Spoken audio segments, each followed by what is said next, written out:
Thank you, Michael, for being with us. My pleasure. How would you define strategy? What is strategy in very simple terms?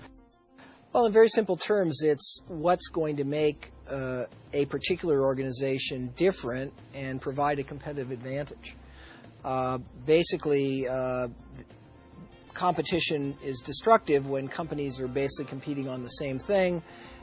That forces competition to gravitate to price.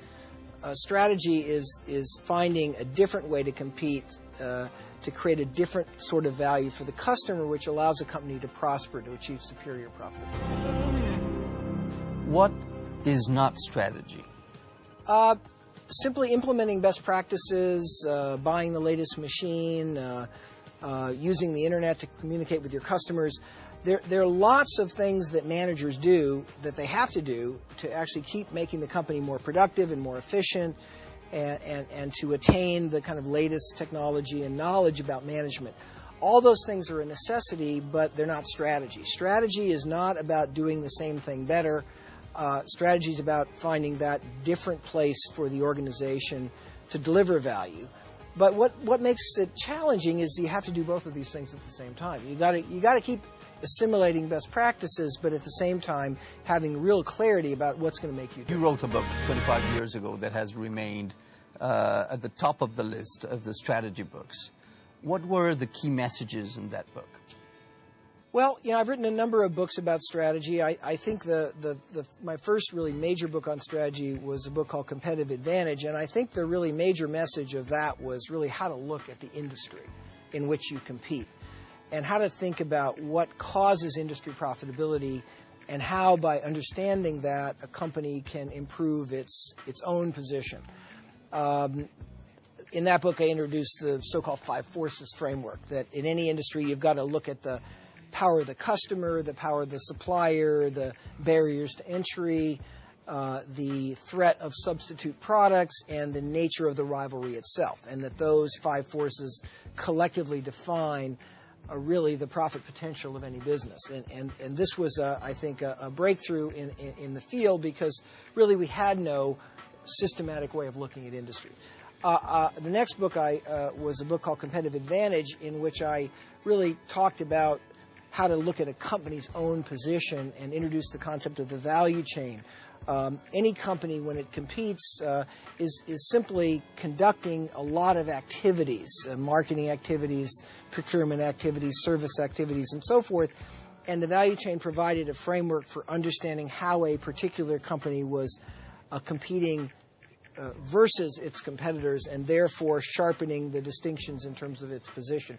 I would also say that equally important to the first 2 books is an article called What is Strategy, which really tried to get at the fundamental distinction between strategy and operational Some people would challenge the concept of industry. Yeah. If you take, for example, this device, what industry is it? Is it a phone? Is it a computer business?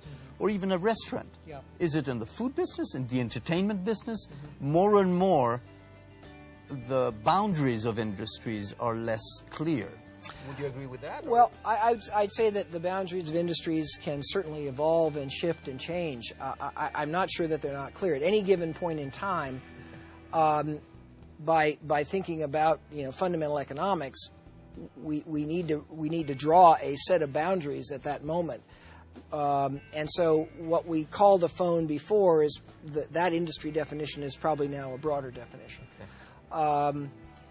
Now, whenever we look at an industry and whenever we look at how companies compete, we've got to always be sensitive to, where are the right boundaries and how are those boundaries evolving.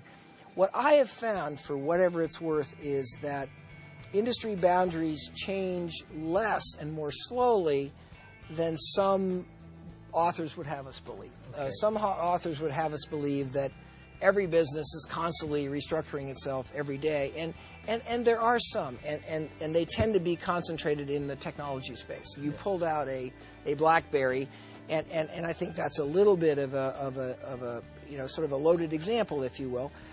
That said, even in industries as mundane as distributing food, one can see. What do you think about the new social networks, the Facebooks, the YouTubes? What are the implications of these phenomena? I can tell you that they really have changed the way that young people, particularly younger people, relate and communicate with each other. And there's lots of related ideas like blogs and various other devices to communicate.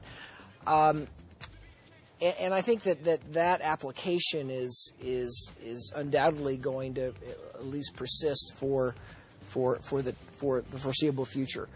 What is less clear is how those forms of communication are actually going to work their way into what I would call the mainstream economy and mainstream business. Because I think that it's not clear how they connect in some very clear way to value creation or commerce, or what people will integrate into their work as opposed to their leisure time. So, or even can you read their strategy, because they don't charge? I mean, it's hard to see how they will sustain. Well, it's a little bit like the internet bubble. That is, gee whiz, look at what we can do. Look at all the people that use it. But ultimately, if nobody's willing to pay, and there's not some kind of a way of really realizing the value, then ultimately you don't have a sustainable phenomena. For every 100 internet companies, there were probably only 2 that survived, and that was because only those 2 were doing something that really could capture the value they were creating.